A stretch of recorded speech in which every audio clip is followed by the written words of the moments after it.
새로운 한 해, 새로운 시간, 새로운 생명을 주신 하나님을 찬송합니다. 한 해의 첫날 첫 시간을 드리는 이 시간 공간에 은혜와 복을 주실 줄로 믿습니다. 우리의 기도가 하늘에 닿고 땅에 열매 맺을 줄로 믿습니다. 할렐루야. 아멘. 어제 본문의 여호와의 눈을 중심으로 하나님의 눈은 하나님의 임재를 상징한다를 강조했습니다. 여호와의 눈, 곧 하나님의 눈은 성경에 10번 나옵니다. 가장 첫 번째 나오는 말씀이 본문이에요. 그리고 역대하 16장에 나옵니다. 여호와의 눈은 온 땅을 두루 감찰하사 전심으로 자기에게 향하는 자들을 위하여 능력을 베푸시나니입니다. 문자 그대로 축복합니다. 우리가 올 한 해 전심, all heart, 모든 마음을 다해 하나님을 향할 때에 하나님의 눈으로 대표되는 은혜와 임재와 능력이 여러분의 삶에 충만히 임하시길 축복합니다. 여호와의 눈으로 번역되는 히브리어 눈은 fountain, 샘의 뜻도 있습니다. 이스라엘은 이른 비와 늦은 비로 대표되는 우기 6개월, 건기 6개월이 계절입니다. 1년에 6개월은 전혀 비가 안 옵니다. 그리고 비가 오는 우기라고 해서 매일 비가 오는 것도 아니에요. 곧 물이 귀한 땅입니다. 그래서 신명기 33장을 보면 하늘의 보물인 이슬과라고 이슬마저도 보물이라고 부릅니다. 그 비 외에 물을 얻을 수 있는 것이 샘 또는 우물입니다. 창세기를 보면 이삭이 우물을 파고 또 그것 때문에 원주민들과 갈등하는 이야기가 나오죠. 우물, 샘이 귀해서 그렇습니다. 그렇게 하나님의 눈 할 때 눈, 아이즈와 샘, 파운틴이 히브리어로 같은 단어이에요. 샘은 이스라엘 땅을 사는데 꼭 필요한 것입니다. 적용하면 하나님의 눈이 임하는 곳에 샘으로 대표되는 필요를 채우시는 역사가 있다는 거예요. 올 한 해 우리가 미국 땅을 살기 위해 있어야 하는 체력, 능력, 영역, 지력, 믿음, 도울 사람, 경제력을 하나님의 눈이 우리를 위하여 비추시고 다 채워주시길 축복합니다. 아멘. 창세기를 보면 그 눈, 샘 같은 단어가 16장에서는 샘으로 번역되고 21장에서는 눈으로 번역됩니다. 모두 하갈 이야기에 나와요. 아브라함이 75세 때 또 부인이 65세 때에 하나님 나타나셔서 본토 친척 아버지의 집을 떠나라 하십니다. 어디로 가는지는 말씀을 안 하시고 떠나라는 말만 하셔요. 그래서 어디로 가는지는 몰라도 누구와 함께 가는지는 알고 하나님과 함께 가는 줄 알고 가나안 땅 이스라엘에 옵니다. 하나님이 아브라함에게 나타나셨을 때에 아브라함은 자녀가 없었습니다. 그때 하나님이 Father of all nations, 열국의 아비가 되겠다라고 말씀을 해주셔요. 자녀 한 명이 없는데 많은 민족의 아버지가 된다 말씀을 하십니다. 그래서 그 말씀을 믿고 기다렸습니다. 10년을 기다렸는데도 아이 한 명이 생기질 않습니다. 아브라함이 85세가 되어 가요. 하나님이 아브라함 75세 때에 나타나셔서 떠나라는 말씀은 하셨지만 어디로 가라는 말씀은 안 하신 것처럼 많은 자녀를 주시겠다는 말씀은 하셨지만 언제 주신다는 말씀은 안 하십니다. 인생이 그 하나님의 말씀을 기다리는데 어려움이 있어요. 왜 하나님 그렇게 하시느냐? 우리는 잘 모릅니다. 우리가 부모님의 구원이든 사업의 성공이든 자녀와의 화해든 그렇게 오래 기도하고 있는데 왜 하나님 빨리 응답 안 하시느냐? 우리 모릅니다. 그래서 어려워요. 그런데 그때 쓰라고 우리에게 믿음을 주신 겁니다. 어려울 때 쓰라고 믿음을 주셨어요. 우리 안에 이미 믿음이 있습니다. 어렵고 이해가 안 되고 인생이 늦어질 때에 믿음으로 반응하고 믿음으로 기도하시길 축복합니다. 그렇게 10년이 지났는데 아이가 안 생깁니다. 그러자 부인 사라가 여종 하갈에게 남편과 동침해서 아들을 낳아 내 아들로 삼겠다라고 말합니다. 내가 하갈로 말미암아 자녀를 얻을까 하노라로 낳는 것은 여종 하갈이 낳지만 내 자녀로 아들로 삼겠다고 말을 합니다. 조선시대로 하면 인현 왕후가 자녀를 못 낳습니다. 장희빈이 희빈 장씨가 아들을 낳아요. 낳은 것은 희빈 장씨지만 법적인 엄마는 인현 왕후가 됩니다. 그게 경종 왕이에요. 사라도 그렇게 하려고 한 겁니다. 곧 하갈을 두 번째 부인으로 맞아주는 것은 아닙니다. 폴리거미 일부 다처제로 두 번째 부인으로 삼을 수 있지만 사라는 자기 여종 하갈을 계속 여종으로 두고 출산만 하게 만드는 거예요. 그런데 여종 하갈이 임신을 하게 되자 마치 두 번째 부인이 된 것처럼 여주인을 멸시합니다. 성경이 멸시라는 단어를 씁니다. 여주인 사라가 가만 있을 리 없죠. 하갈을 학대합니다. 성경이 학대라는 단어를 씁니다. 그러자 임신한 하갈이 도망을 가요. 하나님의 눈이 하갈을 따라갑니다. 그리고 천사를 보내서 하갈을 만나 주십니다. 그 만나는 장소를 성경이 기록하는데 샘, 파운틴이라고 말을 합니다. 여호와의 사자가 광야의 샘물 곁 곧 술길 샘 곁에서 그를 만나 하나님의 눈이 따라가시는데 눈과 똑같은 단어인 샘 옆에서 하갈을 만나 주셨다라고 말을 합니다. 그리고 하갈에게 집으로 돌아가서 여주인 사라에게 복종하라고 명을 하셔요. 임신했다고 주인만이 멸시하지 말라 분명히 지침을 주십니다. 그때 하갈이 하나님의 이름에 대한 최초의 신앙 고백을 합니다. 그 여호와 이레보다도 훨씬 더 먼저 나오는 성경 최초의 하나님의 이름에 대한 고백을 하갈이 합니다. 그게 God who sees, 감찰하시는 하나님, 보시는 하나님, 살피시는 하나님이에요. 그 see, 보신다라는 것은 결국 하나님의 눈을 말하는 거죠. 그 신앙 고백을 하갈이 어디서 하느냐? 샘 곁에서 합니다. 하갈이 여호와의 이름을 God who sees, 보시는 하나님이라 하였으니 그 샘을 부엘라 헤로이가 God who sees입니다. 곧 샘의 이름이 하나님의 눈인 거예요. 그런데 그 샘과 눈이 같은 단어입니다. 그렇게 하갈이 다시 아브라함 집으로 들어가서 삽니다. 그리고 출산을 해요. 이스마엘을 낳습니다. 15년 더 지나서 사라가 아들 이삭을 낳아요. 그때 아브라함의 나이는 100세입니다. 75세 때 아들을 주시겠다 해놓고 25년이 지나서 아들 이삭을 주십니다. 좀 빨리 주시지 25년씩 기다리게 하시는 것은 어렵죠. 그래서 아브라함이 10년 기다리고 더 못 기다리겠다 해서 부인과 의논해서 요정을 취해서 이스마엘을 낳습니다. 적용하면 약속 믿고 기다리면 이삭 낳고 약속 못 믿고 내 방법, 인간적 방법 쓰면 이스마엘을 낳는 거예요. 그렇게 낳은 이스마엘은 집안에 큰 갈등, 우환이 됩니다. 이스마엘이 이삭을 희롱합니다. 15살이나 차이가 나는 어린 동생을 조롱하고 희롱을 해요. 그러자 사라가 격분하고 아브라함에게 하갈과 이스마엘을 쫓아내라고 말을 합니다. 근데 아브라함이 주저합니다. 아마 매일 하갈과 이스마엘 때문에 아브라함 사라가 싸웠을 거예요.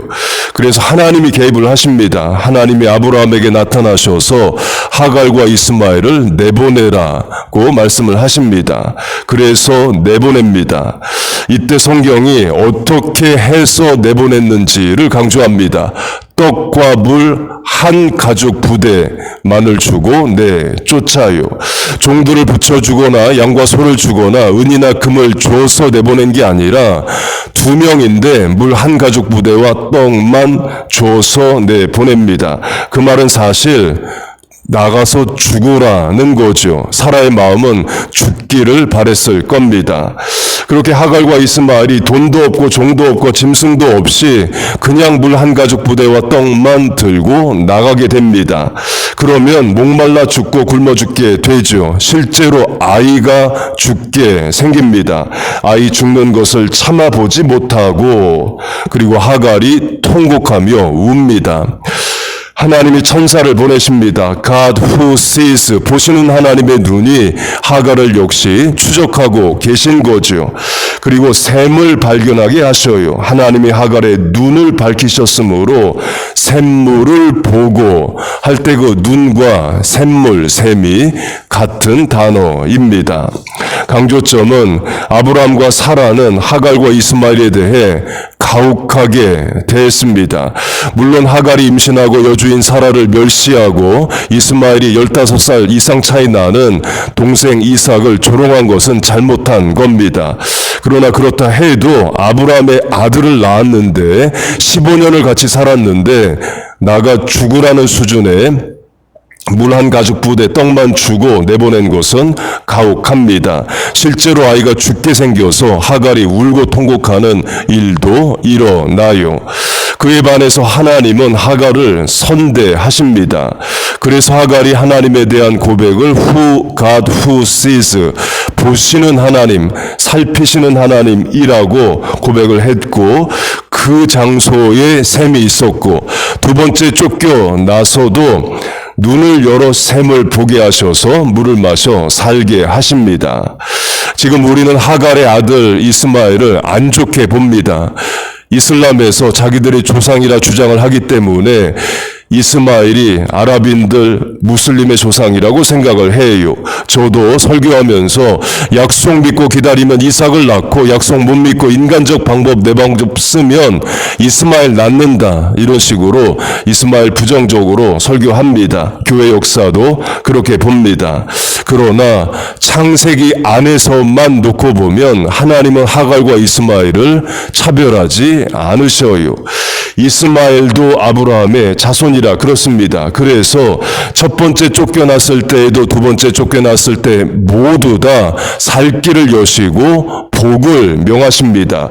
첫 번째 쫓겨났을 때는 이 아이를 크게 번성케 하겠다 약속하여 주시고 두 번째 쫓겨났을 때는 큰 민족을 이루게 하겠다라고 말씀을 해 주십니다. 곧 하나님은 하갈을 도우십니다. 그때마다 등장하는 것이 샘이에요. 설교 시작에 강조한 대로 물이 부족한 지역이라 샘은 생존에 꼭 필요한 것입니다. 적용하면 하나님이 우리의 인생을 God who sees, 보시고 계셔요. 여러분의 삶의 현장에 자녀의 삶의 자리에 찾아가시고 불꽃 같은 눈동자로 보고 계십니다. 그리고 샘으로 대표되는 우리에게 꼭 필요한 것을 때에 맞춰 하나님은 공급해 주십니다. 그런 역사가 올 한 해 충만히 임하시길 축복합니다. 어제 그제 강조한 이른 비와 늦은 비도 마찬가지입니다. 때에 따라 합당하게 주시는 비가 이른 비와 늦은 비이죠. 특별히 같은 이른 비여도 한 달 먼저 주시고 늦은 비 한 달 더 주시면 원래 건기 우기 6개월로 1대1인데 한 달씩만 먼저 비를 주셔도 1대2가 됩니다. 건기 4개월, 우기 8개월이 돼요. 샘으로 대표되는 꼭 필요한 것들을 주시는 은혜가 올 한 해 여러분의 삶에 충만히 임하시길 축복합니다. 또 이른 비와 늦은 비로 대표되는 때에 맞는 은혜, 그리고도 1대1을 1대2로 바꾸는 더하여 2배로 주시는 은혜도 충만히 임하시길 축복합니다. 주만이 만복을 내리시네. Blessings all mine with 10,000 beside. Blessings are all mine. 복이 다 내 것인데 with 10,000 만배의 복을 더하여 주신다 말씀합니다. 그 말씀 그대로 그 찬양 가사 그대로도 이루어지기를 축복합니다. 할렐루야. 아멘. 우리 찬송하고 주신 말씀 붙잡고 기도하겠습니다. 393장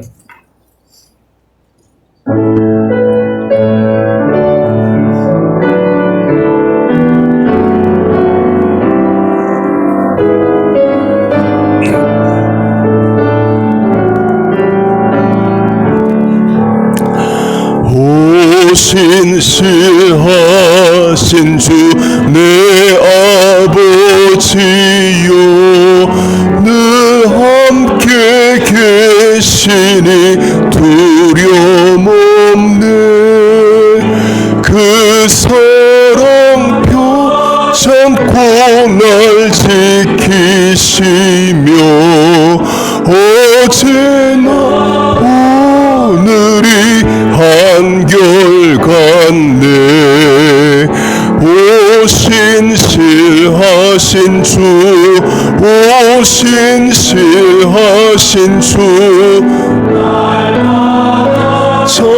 자비를 베푸시며 일용할 모든 것